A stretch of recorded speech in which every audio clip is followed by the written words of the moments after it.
Welcome to Insights from Malone University. For the next few minutes, we're going to chat with a member of the Malone community about a relevant topic for the year we are living in.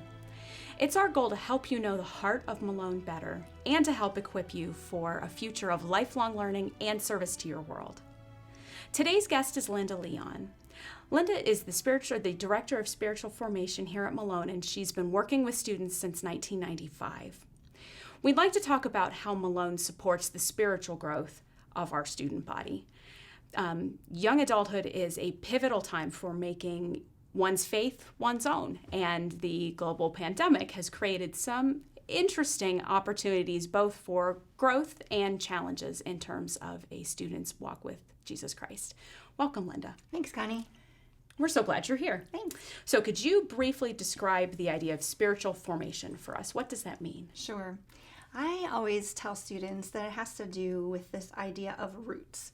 So if you think of a tree with tree roots that grow over the years, the tree really is just seeking out nourishment to grow its roots and develop stability, to develop depth.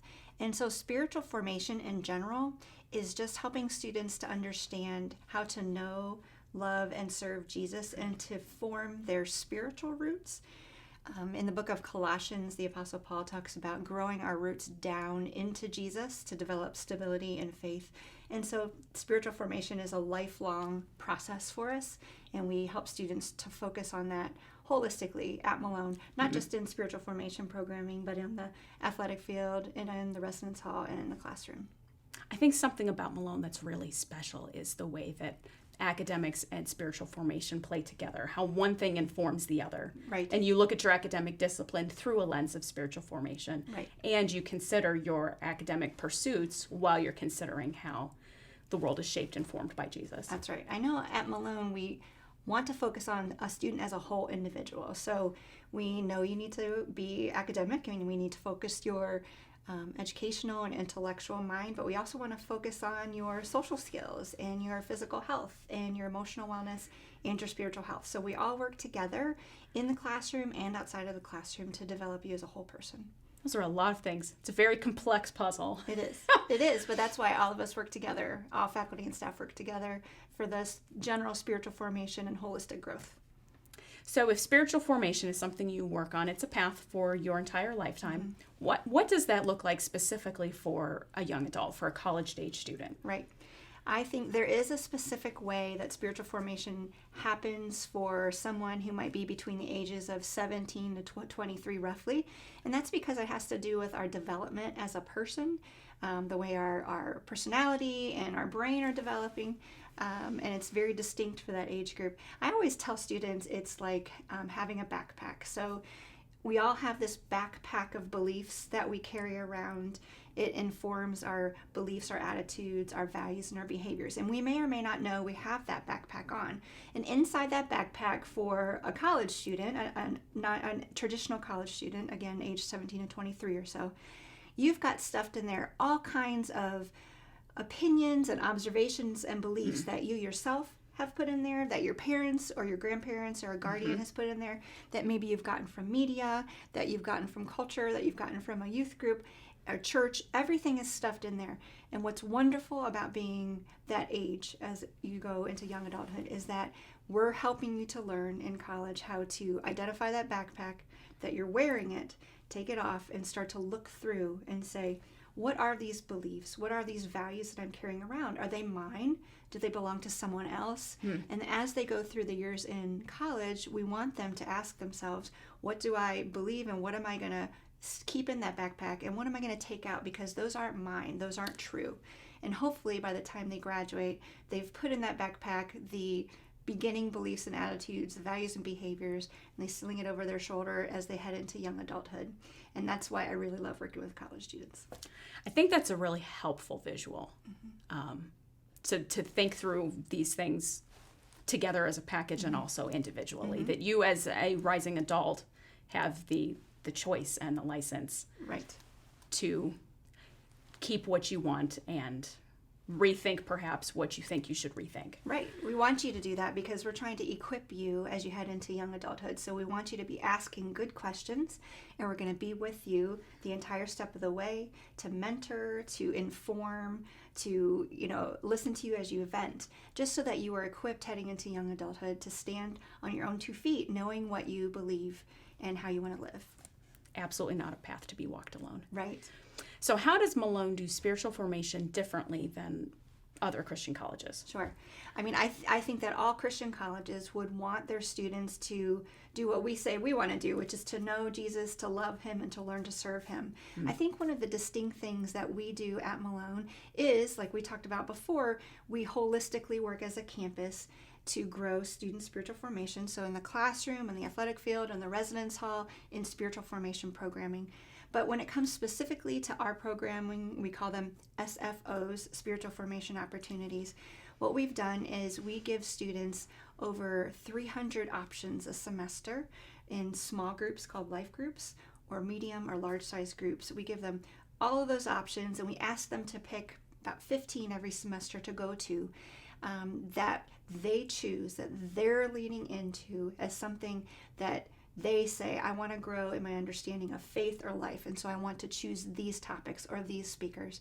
And so that variety, that menu, I think is something that we do differently than other schools. Really, just emphasizing students, we want you to lean into this process and make a choice. All back to that decision making we talked about. We want you as a rising young adult to learn to make a decision about your own growth, make a choice, and then we'll be there to support and encourage you along the way. And it sounds like personality types are certainly figured into that process. Am I more comfortable in a smaller group discussion? Did I grow up in a large worship scenario, and is that where my comfort level is? Right. Or do I fall somewhere in the middle? And you have the flexibility to say, I don't know where I fall, so allow me to trial and error my way through it. Right. We want students to know, really, no matter what your background is, you're welcome at Malone. You're welcome in spiritual formation in our programming. We know a lot of students have grown up in the church, and this is all new to them, and that is okay. It's okay to ask questions here. We will walk with you. We just want you to get to your next step in understanding faith and life. Terrific. Well, tell us a little bit about your team and their roles on Malone's campus. Sure. There are a few of us that work together, and what we want to do basically is create spaces of worship and learning for students. And we do that through programming, but we also just do a whole lot of hanging out with students, a lot of mentoring, a lot of listening. So I serve as the director, and then my 2 wonderful colleagues are Steph Merchant and Adam Pierce. Steph focuses on life groups, which is our small group program. We have shown, or actually it's been shown to us the past few years by student behavior, that they want to be part of smaller groups. They're starting to gravitate toward that. So Steph is responsible for overseeing this large small group program. It's growing by the year. Even in this pandemic, students are choosing to come to these small groups. And because they want connection. And then Adam is our worship arts coordinator. So Adam would work on things that you would see perhaps on live stream on Malone's website, such as community worship and celebration, and another program called Fireside. So places where students can come and sing and listen and pray and learn together. Sounds like you've got a strong team with you. We do. And a creative team. We do. And we spend a lot of time, we just spend a lot of time being present with students, hanging out in the cafeteria, going to events around campus, having students drop by and talk to us. So we always say people before programs. We want to listen, we want to talk, and we want to mentor. So we do a whole lot of that too. Wonderful.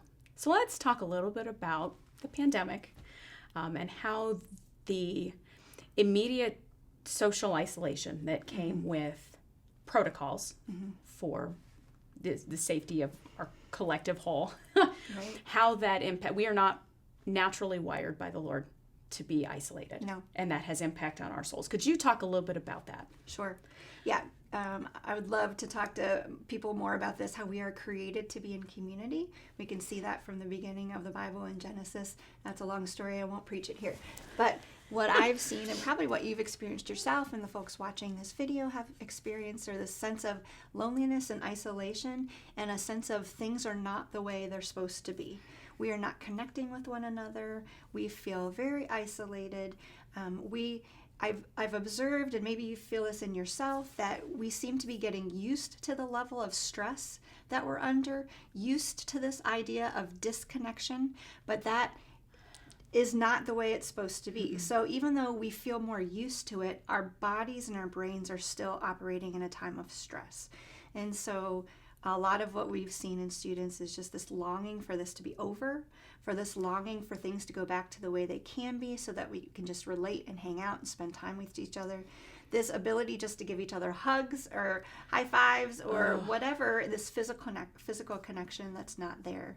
So I think that we're all operating in a time of stress, and this has been a time, interestingly, where a lot of students have come by our office and said, I really want to feel God's presence. I want to feel like I'm not alone. And so we've been able to introduce spiritual practices which help them feel peace and which help them to practice self-care, because a lot of times we're operating on such a high level of stress that we forget our body and our mind and our spirit needs care as well. So let's talk a little bit about those spiritual practices, which we hope the goal then would be that they would become spiritual disciplines. Right. And how those things can help during this time of isolation. Right.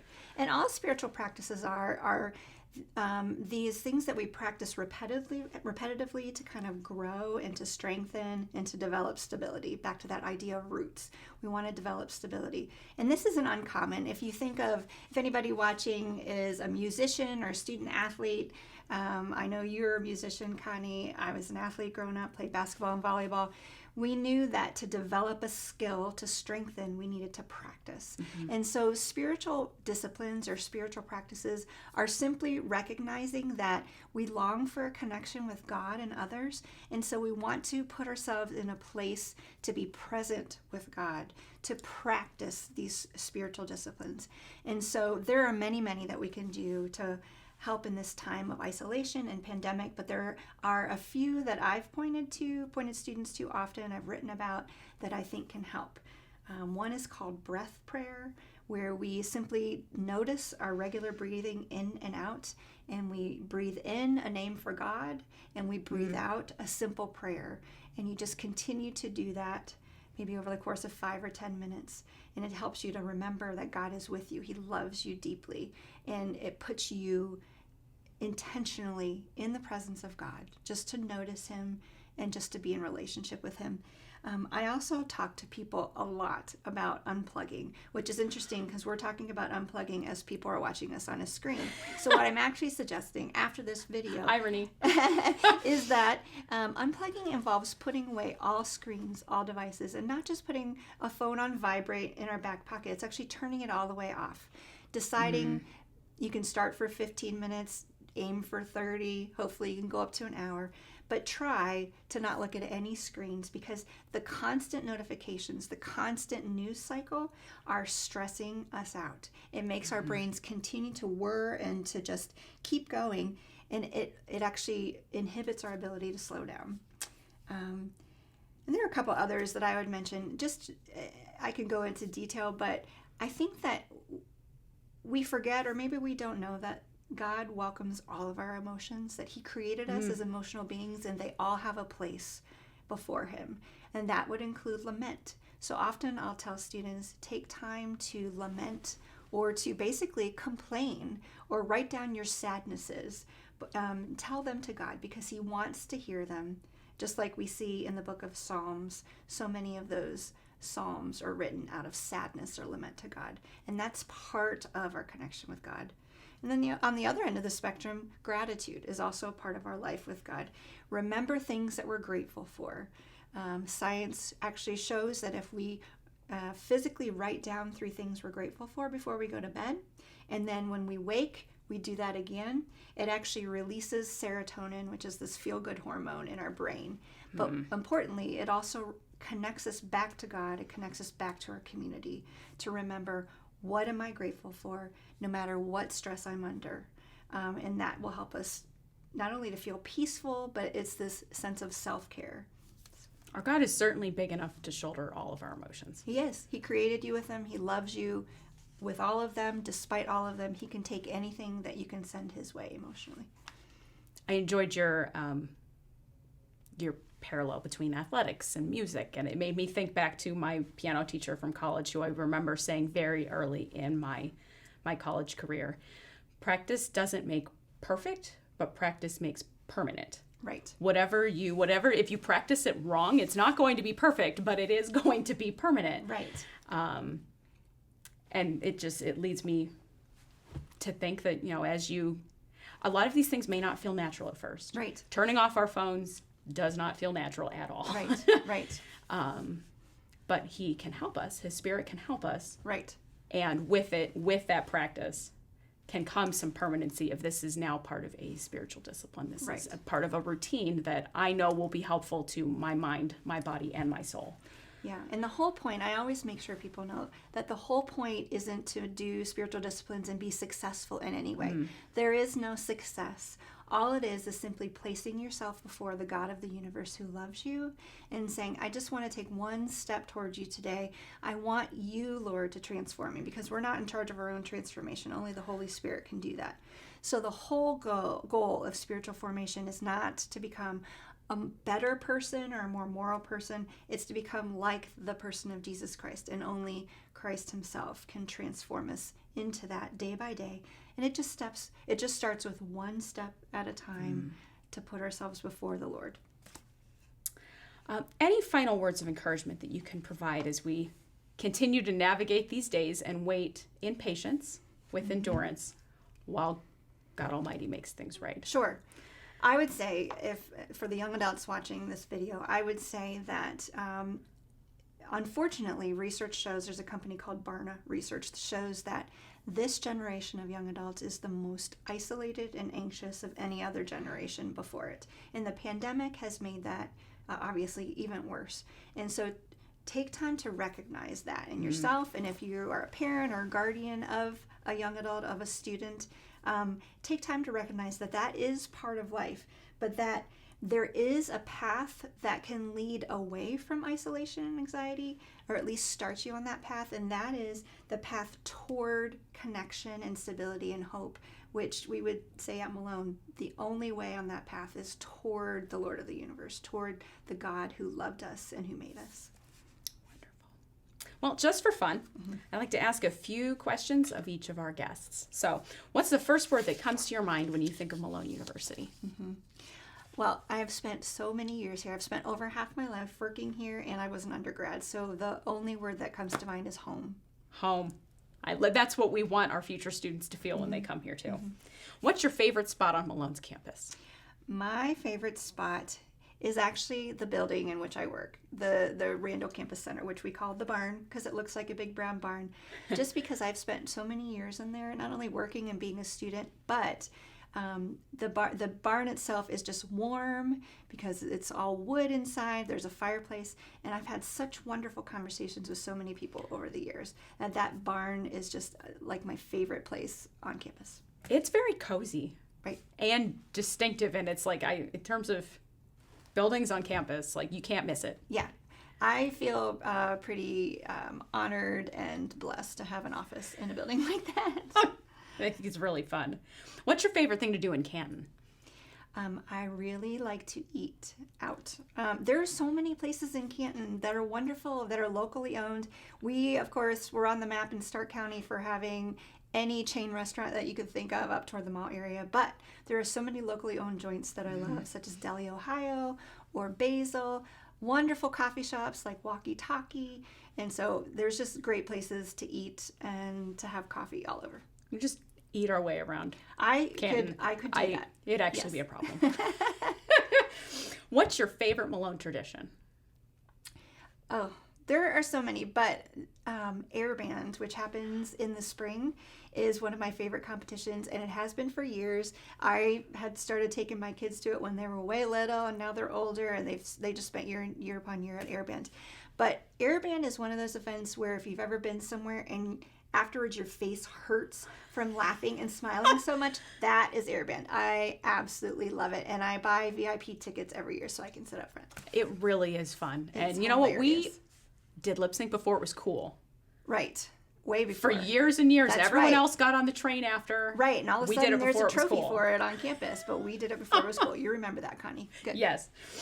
If you could describe a Malone student in one sentence, how would you do it?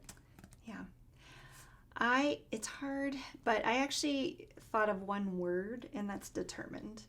And that may be a word that's tied to the time that we're in right now, but Malone students that are either studying remotely or on campus, they are determined because they're doing this despite the most difficult historic circumstances of their life. What could be the most difficult circumstances of their life through the rest of their life. I mean, and so they've chosen to take classes and in some instances stay on campus and live and learn in community at a time that is so difficult. And so our students are so determined, and they're wonderful. It's a lifelong lesson for them. That's right. So if you could share one piece of advice with future college students, what would it be? I feel like I've been saying the same thing for years, and I think it's just my soapbox, and that is that we have to balance. College students need to balance. If you're a current college student, if you're rising, if you're a parent of one, we all have schoolwork and our regular work, a job. We all have a social life. We all need to rest at some point. All of those are important.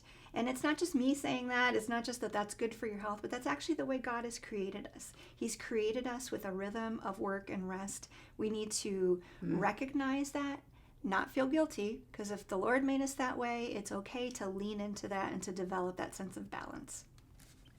I don't need to say anything else. Thank you, Linda, for insights from Malone University. And thank you for joining us. We look forward to our next conversation with you.